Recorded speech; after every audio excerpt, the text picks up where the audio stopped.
All right, so this is a story time about how I fumbled like a girl that was really, really into me. And I'm gonna use this as a teaching moment for y'all who are watching this video. So let's get into it. I'm in my 12th grade, my last year of school. I'm a senior, yada, yada, yada. And there's this girl, for confidentiality's sake, let's name her Grace. I kind of knew of Grace peripherally, you know what I'm saying? I knew of Grace peripherally because we've been in the same grade for like 6 years. Because the high school that I went to was a middle school and a high school, a junior high and a senior high school mashed together, right? So I kind of knew of her. I always thought she looked a little cute, but you know what I'm saying? I just never got on that. But then suddenly, it seems that I had a change of heart.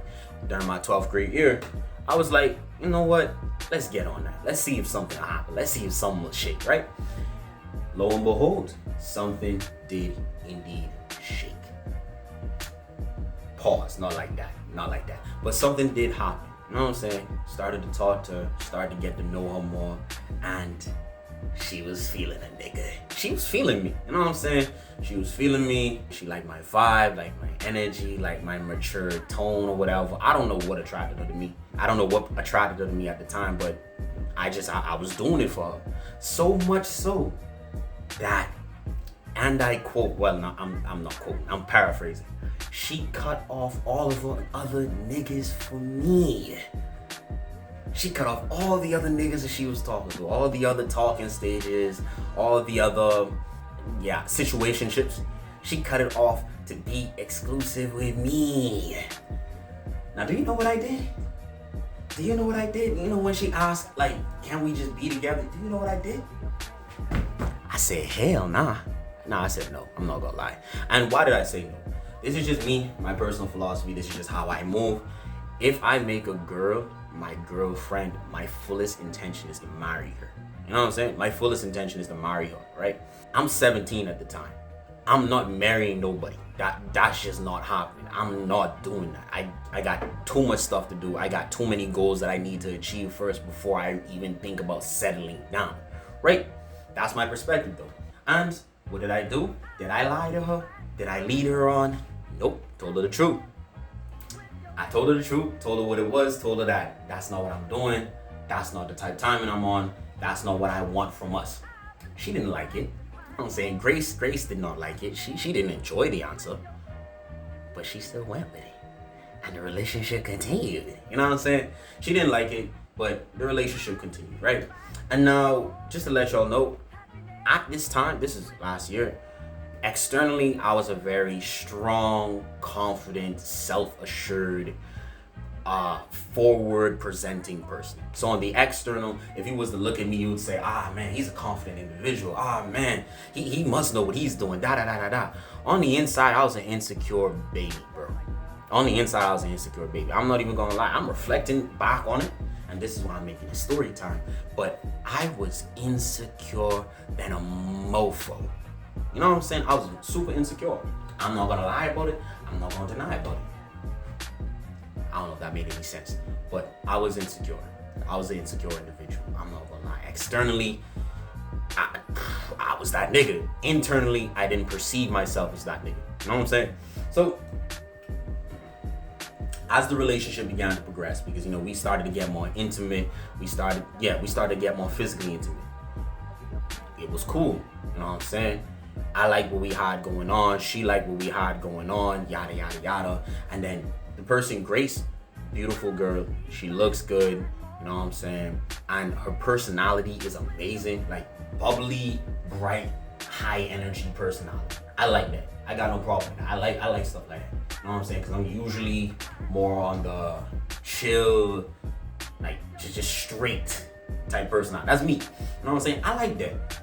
And she liked to serve. Like I believe her love language was acts of service. She liked to serve. You know what I'm saying? So beautiful girl. I got no complaints about her. But my insecurities started to slip into my mental processes. It started to slip into my thoughts, started to slip into my emotions, and it eventually started to present itself in my actions, right? And in energy as well. Energy is important, right? While I don't remember every single thing that I did, there's this one moment that sticks out to me the most, right? So, after school, I think it was after school. Nah, it was lunchtime. Lunchtime, we're at the table, lunch tables, cafeteria, whatever you want to call it. We're playing dominoes. You know what I'm saying?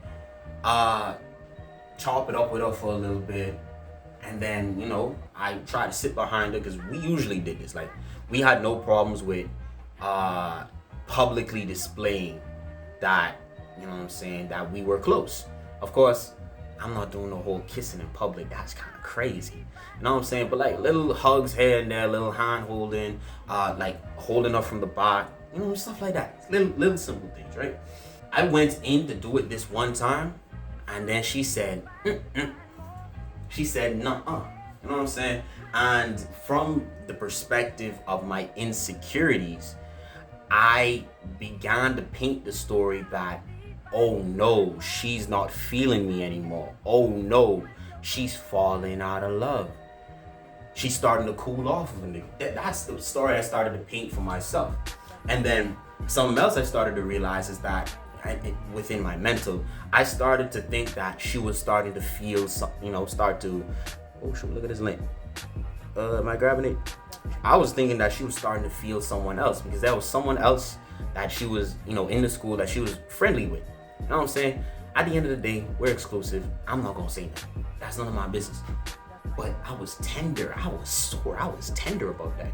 And then, as is with insecurity, you try to control it, you try to stop it, you try to resist it, and it just gets worse. It gets worse. Your thoughts start to spiral. You start to create this story or this narrative around the relationship or around the person, and it just all goes to hell. It literally all goes to hell. And that's literally what happened to the relationship. I started to act in ways that was goofy. I started to act in ways that was insecure. I was insecure in myself. I was insecure about the relationship. And then over time, her attraction and interest in me plummeted. Like literally just plummeted. Like I would say in 3, 4, 5 days, a week. It just went from high interest that she was willing to cut off everybody she knew for me. Boom. You know what I'm saying? So, fumbled, like literally. So, what is the moral of this story? What is the moral of this lesson? First and foremost, one of the mistakes that I made in this was the story that I built for myself, right? Instead of looking at that moment, that one moment of rejection, which isn't really necessarily rejection depending on your perspective, right?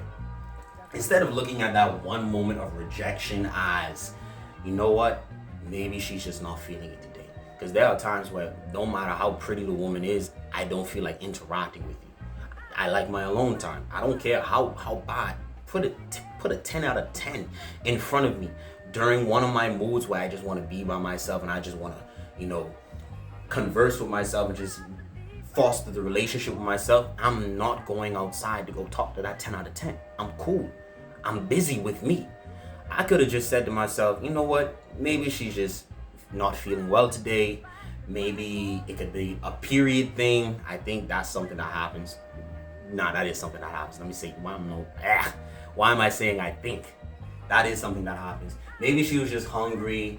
Maybe something's going on mentally. You know what I'm saying? I could have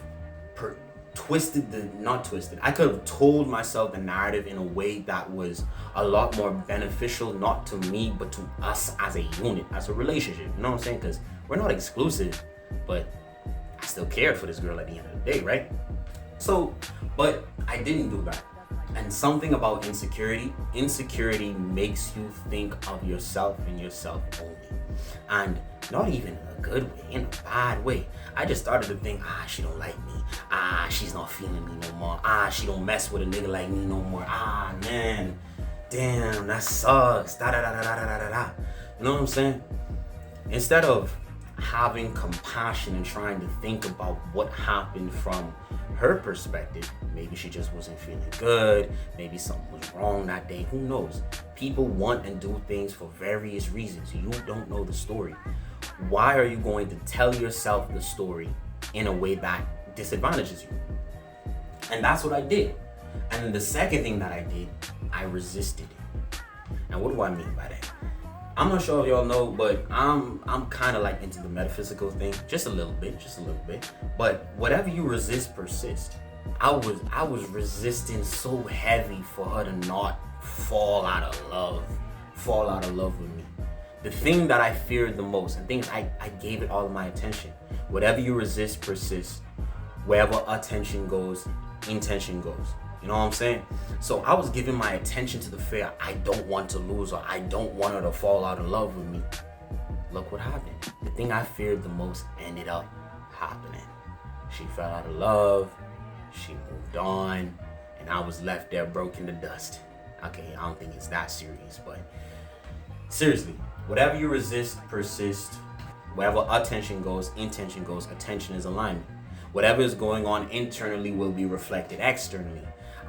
At the beginning of the relationship, I assumed a state of peace and security. You know what I'm saying?